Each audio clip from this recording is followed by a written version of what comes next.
Buonasera e bentornati con l'informazione di Telefriuli. In apertura del nostro telegiornale, l'andamento dei contagi in Friuli Venezia Giulia che sfonda per il quarto giorno consecutivo quota 200 positività in più, per l'esattezza 249. Diamo un'occhiata quindi al bollettino. Su 5.476 tamponi molecolari sono stati rilevati 224 nuovi contagi con una positività del 4,09%. Su 17.560 test rapidi antigenici realizzati, 25 i casi. Nella giornata odierna si registrano 3 decessi, 1 a Udine, 1 a Trieste, 1 a Pordenone, 12 le persone ricoverate in terapia intensiva, ammontano a 63 invece, quindi aumentano i pazienti ospedalizzati in altri reparti. Per quanto riguarda il personale del servizio sanitario, 9 le positività, nessuna tra gli anziani delle case di riposo, 2 invece tra gli operatori delle stesse residenze per anziani. E i contagi in una settimana in Friuli Venezia Giulia sono addirittura raddoppiati, mentre frena la corsa alla prima dose dei vaccini. Già 19.000 le persone, in gran parte over 80, che hanno effettuato la somministrazione invece della terza dose. Tutti i dati li riassumiamo nel prossimo servizio. 1.397 contagi nella settimana che si sta per concludere rispetto ai 704 della precedente. Raddoppiano le positività in Friuli Venezia Giulia con un'incidenza sui 100.000 abitanti, seconda solo alla provincia di Bolzano. A trascinare verso lo spettro della zona gialla, anche se va detto che la pressione ospedaliera regge meglio dell'anno scorso, è la provincia di Trieste, la peggiore in Italia. Di contro, la corsa alla prima dose di vaccino rallenta, e di molto, 6.345 nella settimana che aveva segnato l'avvio del Green Pass sui luoghi di lavoro, 4.116 negli ultimi 7 giorni, secondo i dati dell'AIFA elaborati dal sito del Sole 24 Ore. Complessivamente, il Friuli Venezia Giulia ha sfondato la quota dei 900.000 vaccinati, ma rimangono le resistenze soprattutto nella fascia 40-49 anni, con il 19% privo di immunizzazione. Nelle fasce di età più a rischio mortalità, ovvero gli over 60, sono 43.000 circa le persone che non si sono ancora sottoposte a profilassi, 19.400 quelli che hanno già ricevuto la terza dose. La gran parte di questi, 12.000, sono over 80. Preoccupa la situazione a tal punto che il sindaco di Trieste, Roberto Di Piazza, ha annunciato un'ordinanza per interdire le mobilitazioni e gli assembramenti in Piazza Unità. Altrettanto è pronto a fare il sindaco di Udine, Fontanini, come sentirete in questa intervista rilasciata alla nostra redazione. Sindaco Fontanini, continuano i cortei anche a Udine. Il sindaco omologo suo, Trieste, Di Piazza, chiederà un'ordinanza prefettizia per impedire le manifestazioni in Piazza Unità. Voi siete pronti a fare altrettanto a Udine? Sì, anche noi pensiamo di adottare la stessa misura, perché abbiamo visto che già il prefetto di Trieste ha impedito una manifestazione in Piazza Unità d'Italia a Trieste. Noi purtroppo vediamo queste persone arrivare sempre in Piazza Libertà. Piazza Libertà è una piazza proprio piccola, molto complicata, e quindi la presenza di tante persone che stanno molto vicine una all'altra rischia di aumentare il contagio. Io non sono contro le manifestazioni, la libertà di manifestazione è un diritto, però si può fare in altre parti della città e non entrare nel centro storico, dove tra l'altro si creano problemi anche ai commercianti, a chi svolge attività commerciali in quelle ore, e che si vedono tra l'altro bloccati perché questa massa di persone crea difficoltà. È preoccupato per l'andamento dei contagi? Ha paura che si finisca come Trieste? Sono preoccupato perché purtroppo l'aumento è continuo, ogni giorno ci sono dati in più di contagi e quindi c'è ancora troppa gente che non si è vaccinata, c'è qualcuno che pensa che questo virus sia una cosa che viene extraterrestre, invece è una cosa nostra, e si combatte vaccinandosi, cercando di mantenere le distanze di sicurezza e adottando tutte quelle regole che ci hanno permesso di contenerlo. Adesso c'è più di qualcuno che pensa invece che il problema non esista, e i dati ci dicono invece che il virus è presente e che purtroppo i ricoveri in ospedale stanno aumentando.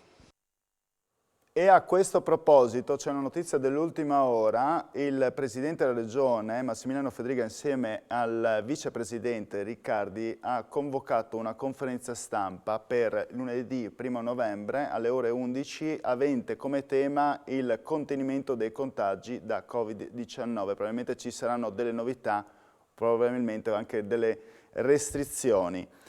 Nel frattempo a Udine 2 piazze si sono riempite questo pomeriggio, una per chiedere più diritti, la seconda per difendere quello che si sente minacciati con l'introduzione del Green Pass. Piazza Libertà, infatti, come ogni sabato, si è nuovamente animata da cittadini contrari al certificato verde. L'adesione questa volta però è stata scarsa. La bassa affluenza, non è da escludere, sia dovuta anche ad alcune scissioni che il gruppo degli attivisti udinesi ha registrato nelle ultime ore. Piazza 20 settembre, invece, come vedrete in queste immagini, si è riempita di circa 800 persone chiamate a raccolta in una manifestazione statica autorizzata in difesa del DDL Zan, il disegno di legge contro l'omotransfobia, bloccato mercoledì scorso in Senato. Parola simbolo della protesta è stata la parola vergogna, urlata a squarciagola a più riprese ma anche mimata con il linguaggio dei sordomuti.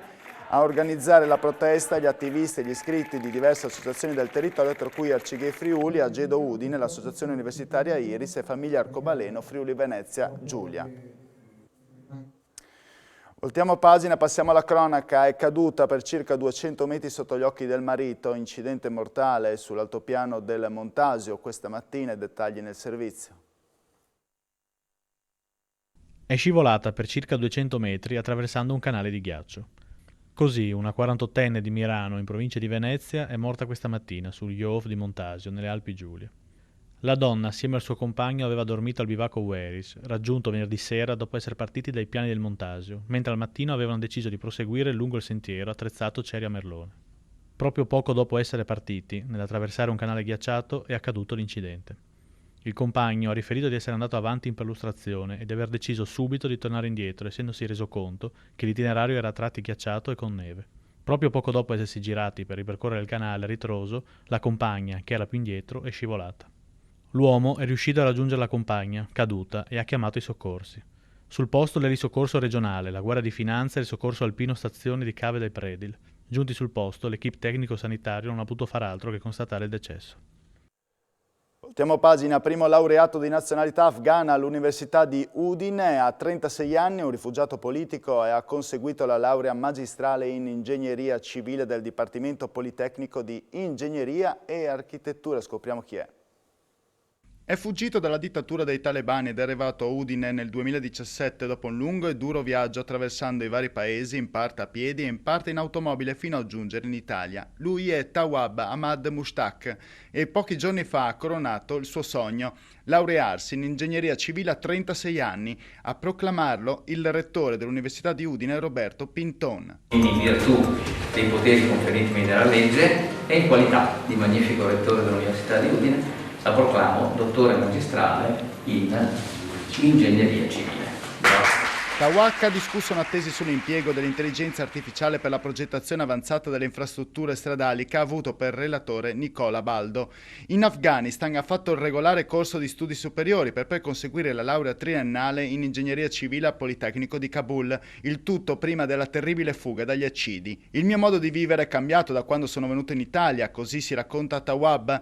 Gli italiani hanno qualità speciali e sono molto gentili. Dapprima il rifugiato ha passato 2 anni nella casa dello studente e dal 2019 risiede al convitto Bertoni. La laurea del dottor Tawwab è una bellissima notizia per l'Università di Udine, commenta il rettore. È motivo di orgoglio per la nostra comunità accademica da sempre aperta e inclusiva. Tawwab deve diventare un simbolo e un modello per tutti i nostri studenti, un simbolo di libertà, di grande impegno e forza di volontà che, in un ambiente favorevole come quello friulano, consente di raggiungere risultati straordinari.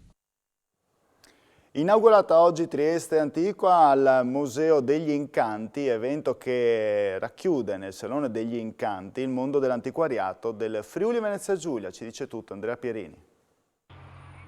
Dopo un anno di stop causa Covid, torna a Trieste Antica l'esposizione del mondo dell'antiquariato organizzato dalla Camera di Commercio Venezia Giulia da Aries in collaborazione con il Comune e con il sostegno di Regione Credit Agricole Friuladria. Il Covid, come ho detto più volte, ha cambiato le nostre vite, ma ha cambiato anche il panorama dell'organizzazione delle fiere, però ci aspettiamo comunque un buon flusso di visitatori perché tutti gli espositori qua hanno merce di altissima qualità. Soddisfazione anche dal mondo degli antiquari. Ci sono molti espositori nuovi, quindi c'è stato un buon ricambio.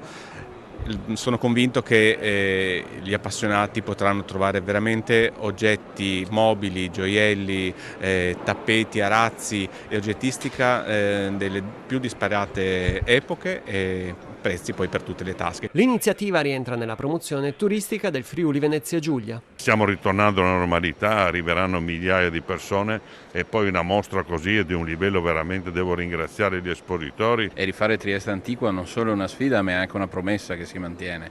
Fiera organizzata dall'ente camerale, delegata ad Aries, coorganizzata insieme al Comune di Trieste che ci concede questa splendida cornice del Salone degli Incanti. Assieme ovviamente al supporto della Regione e l'immancabile Associazione degli Antiquari del Friuli Venezia Giulia, è una manifestazione che finalmente riusciamo a riportare a Trieste. Ingresso a 5 euro, fino a mercoledì la mostra sarà visitabile dalle 10 alle 19.30, poi giovedì e venerdì solo il pomeriggio dalle 15 alle 20 e il prossimo weekend dalle 10 alle 19.30. Chiudiamo con lo sport. Udinese domani a San Siro, impegnata nella proibitiva sfida con l'Inter. Andiamo per fare punti, dice mister Gotti, che chiede però più attenzione in campo ai suoi giocatori dopo le occasioni sprecate nelle ultime gare. Sentiamo. Siamo tutti dispiaciuti, io per primo, del risultato che è maturato alla fine della partita di mercoledì. L'impegno deve essere, da parte mia in primis, di togliere un errore, fare un errore in meno, e questo deve essere un focus di ogni calciatore, cercare di limitare il numero degli errori. Quello che voglio dalla mia squadra è una squadra che domani va a San Siro con l'idea di portarsi via dei punti, che prova a far di tutto per portare via dei punti a San Siro. Non ci sono notizie dell'ultima ora, io vi ringrazio per la vostra cortese e fedele attenzione e vi auguro buona serata.